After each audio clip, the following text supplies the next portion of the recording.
Welcome everybody to another video of Vinyl Addict. This is Chili, and today in Rock, November 8th, 1957, Jailhouse Rock is released nationwide in movie theaters.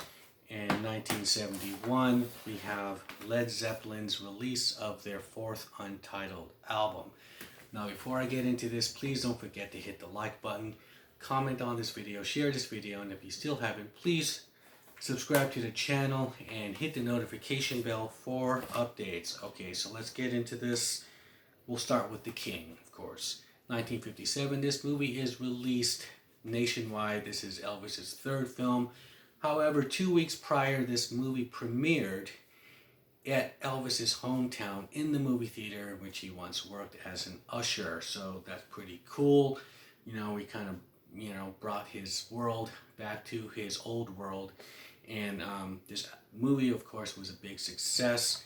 And he would have these films prior to going into the military that were pretty much really serious films. After he comes back, of course, the movies that Elvis will be in, like GI Blues and all that kind of Viva Las Vegas stuff, they're pretty much kind of tongue-in-cheek. But these earlier ones are really good. Now, this film kind of parallels Elvis's life. Because it's about a guy who has nothing and becomes a big rock star.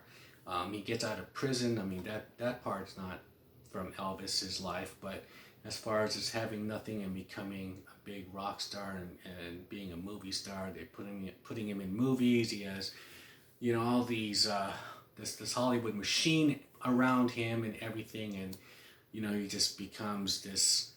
He's not a very happy person in the beginning anyway.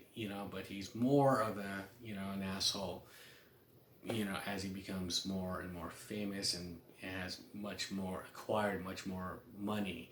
Now, the song, of course, had some controversy on it with the lyrics of prison sex, with number 47 talking to number 3, you're the cutest jailbird I ever did see, let's rock, and all that kind of stuff. But Elvis has done,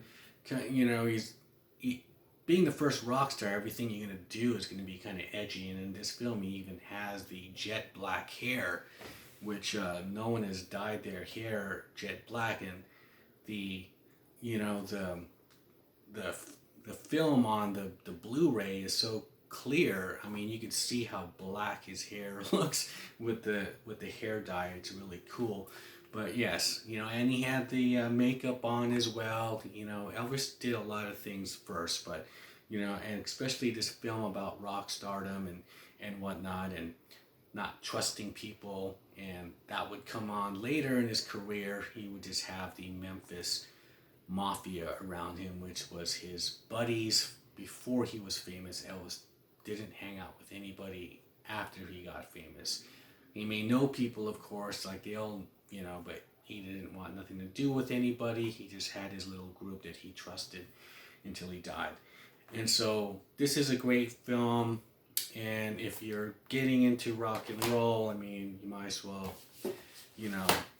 go back and see, how the originators and whatnot did it, and learn something. Now we go to 1971, and we have, of course, Led Zeppelin's Untitled album, which it's been called different things. Some people call it the Ruins album, some people call it the Symbol album, and some people call it Zoso because that's the first symbol that you see.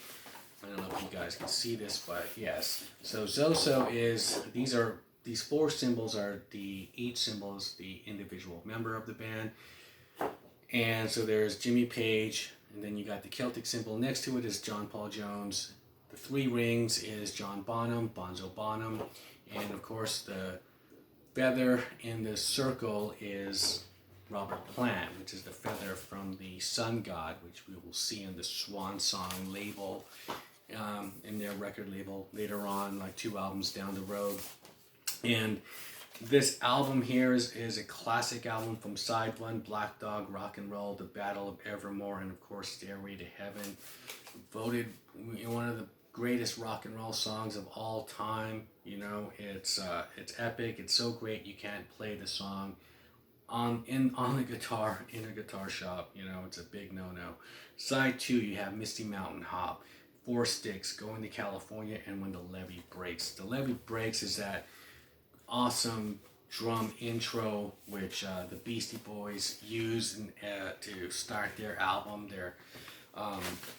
They sampled it. Rick Rubin sampled it for the intro to License to Ill. And that song would be on this album. The only thing that's kind of blues oriented, you know, as far as that genre, because their earlier albums, they're just pretty much emulating and being fans of the blues. I mean, Led Zeppelin was the new Yardbirds, and which was a blues rock band. But by the time they're in this album, they're, you know, they all got their own symbols. They're each, you know, superheroes, individual, you know, members that, you know, everyone could say, you know, I like that member. That member's cool. You know, I like Zoso. Just like Kiss, you know, 70s had these kind of larger than life bands. And the cool thing about this album cover, first of all, yeah, there's no credits on there. It's just artwork, you know, which is cool. And in the gatefold, you have the old man, which is later on would be known as Jimmy Page. In the film, Song Remains the Same, holding the lantern. And the younger Jimmy Page is going up to see the older Jimmy Page, right? In his little sequence in Dazed and Confused.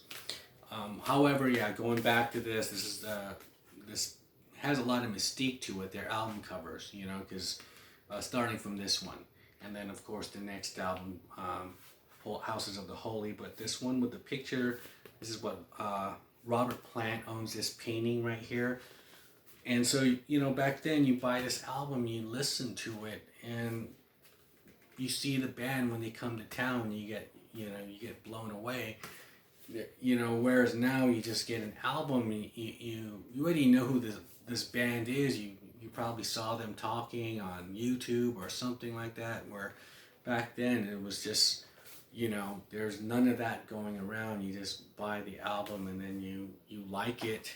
You don't see them on TV all the time. You don't hear anything about them, and you go see them in concert, and it's really cool.